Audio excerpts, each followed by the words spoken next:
تو فائنلی دوستو ہم لوگ حضرت سیس علیہ السلام کی درگاہ کے قریب آ گئے ہیں۔ وہ سامنے ہی حضرت سیس علیہ السلام جو اللہ کے نبی ہیں ان کا آستانہ مبارک بنا ہوا ہے۔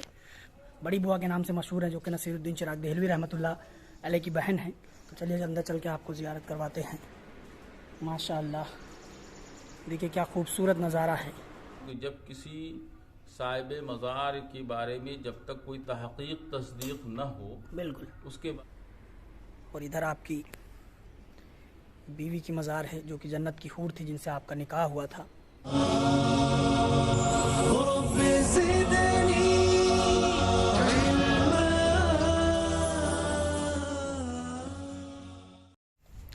السلام علیکم ناظرین۔ تو ناظرین آج ہم اتر پردیش کے ضلع فیض آباد کے ایودھیا آئے ہیں، اور ایودھیا میں ہی ایک بہت ہی مشہور و معروف بزرگ اللہ کے نبی حضرت سیس علیہ السلام کا آستانہ مبارک ہے۔ جی ہاں دوستو، آپ نے صحیح سنا۔ جیسا کہ آپ کو پتہ ہوگا کہ پنجاب کے سرہند میں بھی اللہ کے 9 نبیوں کی مزار ہے، لیکن اس میں کسی کا کوئی وہ نہیں ملتا ہے، کوئی شجرہ نہیں ملتا ہے۔ لیکن حضرت سیس علیہ السلام کی اس مزار جو کہ ایودھیا میں موجود ہے، ایودھیا اسٹیشن سے تقریباً تھوڑی ہی دور پر یہ درگاہ موجود ہے۔ آپ آسانی کے ساتھ اس میں آ سکتے ہیں۔ تو اس درگاہ پر آنے کے لیے آپ اسٹیشن سے رکشے یا آٹو سے بھی آ سکتے ہیں۔ تو یہ واحد اللہ کے نبی حضرت سیس علیہ السلام کا آستانہ مبارک ہے، جس میں وقت دور کے بہت سے اولیاء کرام نے یہاں پر حاضری دی اور اس کا حاضری کا صرف حاصل کیا ہے۔ تو چلیے چل کر کے آپ کو زیارت کرواتے ہیں اللہ کے نبی حضرت سیس علیہ السلام کے آستانے کی۔ تو دوستو ہمارے ساتھ اس ویڈیو میں بنے رہیں، اور اللہ کے اس نبی حضرت سیس علیہ السلام کے آستانے کی ہم آپ کو زیارت کروائیں گے۔ دوستو ہمارے اس ویڈیو کو لائک کریں اور زیادہ سے زیادہ لوگوں تک ہمارے اس ویڈیو کو شیئر کریں، تاکہ اور بھی لوگ اللہ کے نبی حضرت سیس علیہ السلام کے اس آستانے کے بارے میں جان سکیں، کیونکہ بہت ہی کم لوگ آپ کے اس آستانے کے بارے میں جانتے ہیں، اور لوگ یہاں نہیں جانتے، اسی کے لیے یہاں حاضری نہیں دے پاتے ہیں۔ آپ ہمارے اس ویڈیو کو زیادہ سے زیادہ لوگوں تک شیئر کریے اور لوگوں تک پہنچائیے، تاکہ تمام لوگ اس بارے میں جان سکیں اور آپ کے یہاں حاضری دے کر حاضری کا شرف آپ کے ذریعہ حاصل کر سکیں۔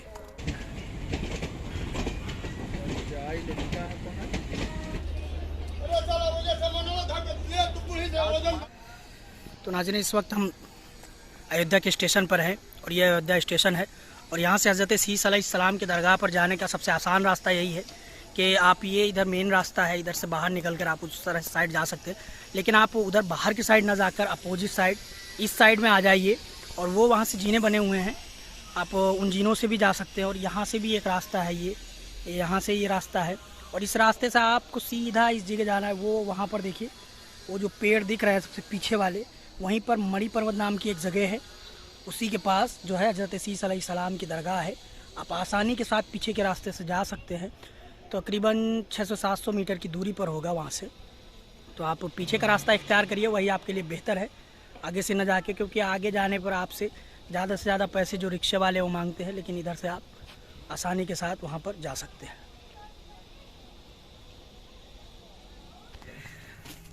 تو فائنلی دوستو ہم لوگ حضرت سیس علیہ السلام کی درگاہ کے قریب آ گئے ہیں۔ وہ سامنے ہی حضرت سیس علیہ السلام جو اللہ کے نبی ہیں ان کا آستانہ مبارک بنا ہوا ہے۔ بہت ہی آسانی کے ساتھ آپ یہاں پر آ سکتے ہیں۔ ایودھیا اسٹیشن سے ٹیڑی بازار کے پاس سے ہی راستہ یہاں تک آیا ہوا ہے۔ تقریباً 10 سے 15 روپے آٹو یا رکشے والے کو آپ دے کر یہاں تک آ سکتے ہیں۔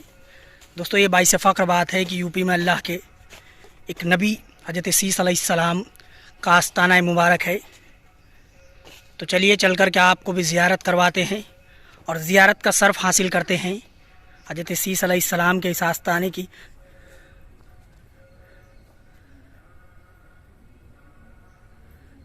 تو دوستو اب آستانے کے قریب ہم آ چکے ہیں، چلیے اندر چل کے آپ کو زیارت کرواتے ہیں آستانے کی۔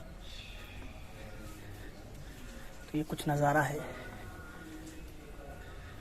حضرت سیس علیہ السلام کے آستانے پر جانے کا۔ دوستو آپ کا یہ آستانہ اتر پردیش کے فیض آباد کے ایودھیا میں واقع ہے۔ ایودھیا سے کچھ ہی دوری پر موجود ہے حضرت سیس علیہ السلام جو کہ اللہ کے نبی کا یہ آستانہ ہے، آپ دیکھ سکتے ہیں، اور یہاں بہت ہی آسانی کے ساتھ آپ آ سکتے ہیں۔ منی پروت کے پاس ہے یہ، آپ کسی سے بتائیں گے یہ بہت ہی مشہور و معروف درگاہیں ہیں، آپ کسی بھی ٹیمپو یا رکشے والے سے یہاں کے بارے میں بات کریں گے، وہ آپ کو آسانی کے ساتھ یہاں لا کے چھوڑ دیں گے۔ اس کے پہلے ہم جو ولی کاملہ ایودھیا کی